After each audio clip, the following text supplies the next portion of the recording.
Hello everyone, আসসালামু আলাইকুম। সবাই কেমন আছেন? আজকে আপনাদের সামনে একেবারে অন্যরকম একটি ভিডিও নিয়ে এসেছি।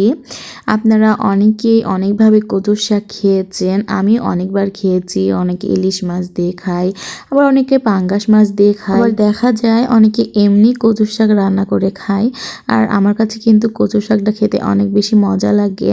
তো আজকে আমি কচুর শাক মসুরের ডাল দিয়ে রান্না করব। আমি কিন্তু আমার বিয়ের আগে কচুর শাক কখনোই মসুরের ডাল দিয়ে রান্না করে খাইনি।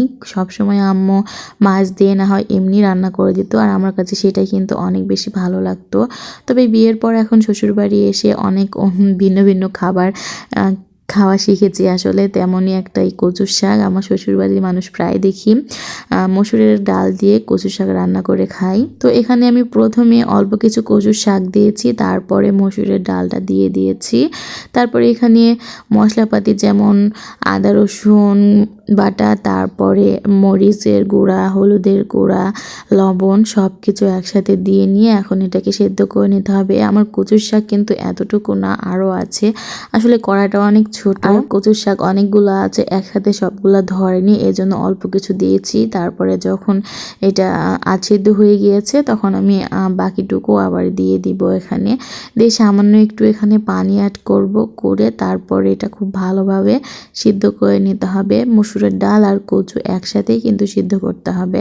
আর এটা আমি অনেকবার খেয়েছি, আমার শাশুড়ি আম্মু রান্না করতো, তেমন একটা খারাপ না, অনেক বেশি ভালো লাগে খেতে। তো ভাবলাম আপনাদের সাথে শেয়ার করি, যদি ভালো লাগে থাকে তাহলে আপনারাও এটা এইভাবে রান্না করে খেতে পারেন। তো এখানে আমার কচুর শাক, মসুরের ডাল সব কিছুই খুব ভালোভাবে সেদ্ধ হয়ে গিয়েছে। এখন এটা ডাল যেভাবে সেদ্ধ হওয়ার পরে ঘেটে নিতে হয়, এটাও ঠিক একইভাবে ডাল ঘাটা দিয়ে এটা খুব ভালোভাবে ঘেটে নিতে হবে, যেন একেবারেই গোটা না থাকে। খুব ভালোভাবে কিন্তু এটা ঘেটে নিতে হবে। তো আমি এটা প্রায় 20 মিনিট ধরে মধ্যে নিয়েছি, যাতে করে কোনো রকম কোনো আগাছা না থাকে। তারপরে এটা যখন ঘাটা হয়ে যাবে, পানিটা দেখা যাবে যে পানিটা একেবারে নেই, একেবারে পানিটা মরে গিয়েছে, তখন এটাকে নামিয়ে নিয়ে ওইদিকে আবার তেল গরম করতে হবে, কারণ তেলে না দিলে এটা একেবারে ভালো লাগবে না খেতে।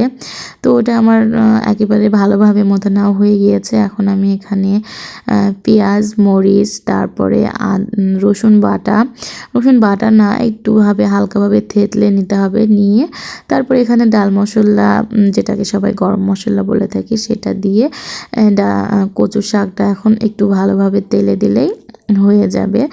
তো আপনারা এটা ট্রাই করতে পারেন। তো আমার ভিডিও আজকে এখানেই শেষ করছি। সবাই ভালো থাকবেন। আল্লাহ হাফেজ।